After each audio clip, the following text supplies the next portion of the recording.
Episode 6. Nona, Kimberly, bisa Anda jelaskan pada kami kenapa Anda melakukan itu pada Nona Charlotte? Para wartawan yang haus akan berita itu pun tak ingin kehilangan kesempatan mengambil informasi dari peristiwa ini, apalagi yang melakukannya adalah seorang model papan atas. Nona Kim, jelaskan pada kami. Nona Kim, apa alasan Anda melakukan ini? Nona Kim, apa Anda sengaja melakukan ini? Nona Kim, apa Anda iri pada Nona Charlotte? Nona Kim. Begitu banyak pertanyaan yang dilayangkan para wartawan itu dan tak satu pun Kim menjawab pertanyaan mereka. Kim hanya terdiam dan terus digiring ke arah mobil tahanan.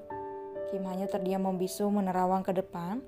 Suara-suara bisik kamera, wartawan dan para kepolisian yang berusaha mengamankan Kim dari jangkauan wartawan itu. Seperti radio rusak di pendengaran Kim dan semua orang di sekitarnya bagaikan para hantu yang mengganggu. Kim digiring menaiki mobil tahanan dan dia pun duduk di mobil itu bersama para polisi wanita di samping kiri dan kanannya. Saat pintu mobil akan ditutup, Malvin menahannya dan memohon kembali agar istrinya dilepaskan. Pak, aku mohon lepaskan istri saya, Kim. Ini semuanya salah paham, Pak. Pak, lepaskan istri saya. Malvin terus saja menahan pintu mobil tersebut. Kim sayang, panggilnya kepada sang istri yang hanya terdiam. Maaf sir, ini semua sudah tugas kami dan apalagi apabila Anda ingin melepaskan istri Anda, sebaiknya Anda datang saja ke kantor polisi.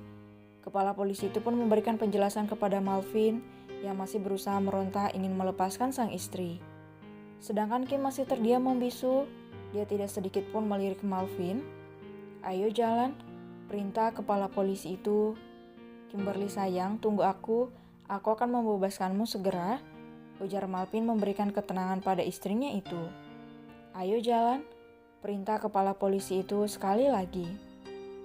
Mobil tahanan itu pun melaju keluar dari pekarangan mansion Kim. Dengan Kim di dalam mobil itu, Kim melirik sejenak suaminya yang terlihat terpukul dan melihat sekeliling mansionnya. Sedangkan para wartawan yang dihalangi beberapa polisi tadi, kini berhamburan untuk mengejar mobil tahanan itu. Malvin menjatuhkan tubuh tingginya ke tanah. Dia begitu menyesali perbuatannya. Dia berteriak di sana dan memanggil nama sang istri. Kimberly, maafkan aku sayang, maafkan aku.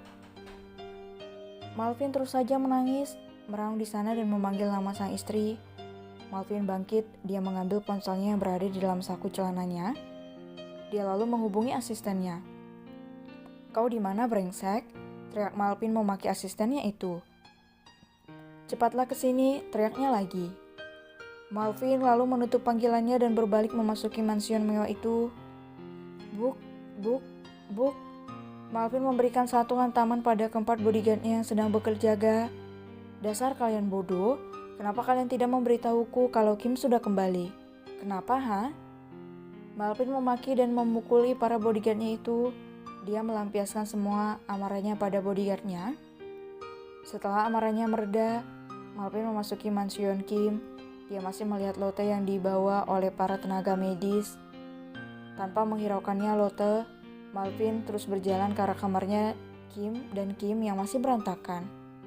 Tuan, Malvin, selam Morgan asisten Lotte. Bagaimana dengan Nona Lotte, Tuan? Ujar Morgan. Terserah, aku tidak peduli, jawab Malvin tegas dan melanjutkan langkahnya ke kamar. Dasar pasangan gila, maki Morgan.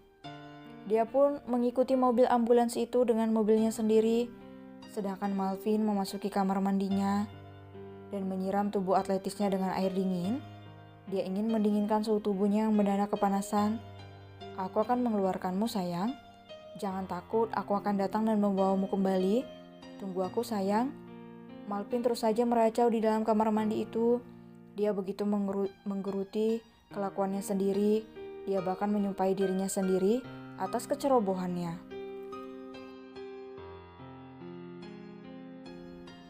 Episode 7. Paris 11 PM. Mobil tahanan itu sudah terparkir di halaman kantor kepolisian kota Paris. Kimberly turun dengan tangan di borgol dan dua wanita dari kepolisian berada di samping kiri dan kanannya.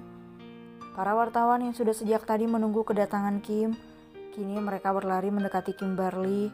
Tidak lupa mereka juga mengambil gambar dan video Kim saat dia digiring masuk ke dalam kantor polisi. Para wartawan hanya bisa berteriak untuk mendapatkan satu kalimat saja dari seorang supermodel dunia itu. Mereka dicegah para aparat kepolisian yang berjaga di depan lobi kantor polisi. Sedangkan Kimberly hanya terdiam sejak tadi. Tidak ada rasa takut dan khawatir dari raut wajahnya. Yang ada hanya raut wajah datar dan dingin. Kim digering ke dalam ruang pemeriksaan untuk dimintai keterangan. Tak lupa juga beberapa barang bukti berupa rekaman CCTV di dalam kamar Kim dan pisau yang digunakan Kim untuk melukai Lotte dan Malvin. Kim terus diam saat diminta keterangan. Tatapan matanya terlihat kosong dan ia terus menerawang tajam ke depan melihat rekaman CCTV yang diperlihatkan oleh pihak penyelidik. Butuh berjam-jam Kim melakukan pemeriksaan dan ia pun dinyatakan bersalah atas bukti-bukti yang diperlihatkan dari pengacara pihak Charlotte. Morgan sudah menghubungi pengacara Lotte agar tuntutannya kepada pihak Kim dibawa ke meja hijau, sedangkan pengacara dari pihak Malvin tidak bisa berbuat apa-apa karena semua bukti mengarah pada Kimberly. Rekaman dan sidik jari Kim di benda tajam itu semua memberatkan Kim dan tidak mudah untuk melakukan pembebasan bersyarat pada Kim. Meskipun Malvin melemparkan satu koper uang jaminan untuk membebaskan Kim, tidak mampu mengeluarkan istrinya dari jeruji besi. Itu karena pihak dari kepolisian menolak dan juga pihak dari Charlotte menolak. Mereka bersikeras membawa kasus ini ke meja hijau. Baiklah Nona Kim, Anda dinyatakan bersalah dan Anda harus menekan di penjara hingga keputusan pengadilan keluar, ujar polisi yang memeriksa Kim. Bahwa dia perintahnya. Tapi sir, kami sangat keberatan Anda tidak bisa berbuat seperti itu kepada klien kami. Ini hanya kesalahpahaman saja sir. Kami akan membayar uang jaminan untuk Nona Kimberly. Pengacara Malvin mencegah para polisi yang ingin membawa Kim ke ruangan tahanan. Saya akan membayar uang jaminan sekarang, berapapun yang kalian minta. Salah Malvin yang sejak tadi terdiam menatap sang istri dengan tatapan sendu. Maaf tuan-tuan, permintaan Anda kami menolak. Karena pihak dari si korban bersikeras untuk membawa kasus kekerasan yang dilakukan Nona Kim ke meja hijau, ujar polisi yang memeriksa Kim. Bahwa dia. Ucapan Malvin terputus saat mendengar perintah para penyidik untuk membawa Kim masuk ke dalam tahanan. Kimberly Like Hugo pun digiring masuk ke dalam sel tahanan wanita. Sayang, panggil Malvin lirih. Aku berjanji akan melepaskanmu sayang. Ujarnya dan mencoba menghalangi para polisi wanita itu untuk membawa istrinya ke dalam tahanan. Kim hanya terdiam dan tidak mengatakan apapun. Dia bahkan enggan menatap Malvin dan menepis tangan Malvin yang berusaha menyentuhnya. Permisi tuan. Malvin Abraham, salah satu dari polisi wanita, menyela ucapan Malvin. Sayang. Malvin mengejar dan meneriaki istrinya. Sabar tuan, kami akan berusaha mengeluarkan istri Anda. Pengacara Malvin berusaha menenangkan kliennya itu. Malvin akhirnya meninggalkan kantor polisi tersebut. Malvin memijat pelipisnya dan mengusap wajah yang terlihat kacau dengan kasar. Pria itu juga berteriak frustasi di dalam mobil. Aku tidak bisa membayangkan istriku akan tidur di dalam tahanan yang begitu kotor dan sempit. Aku tidak akan membiarkan istriku menderita.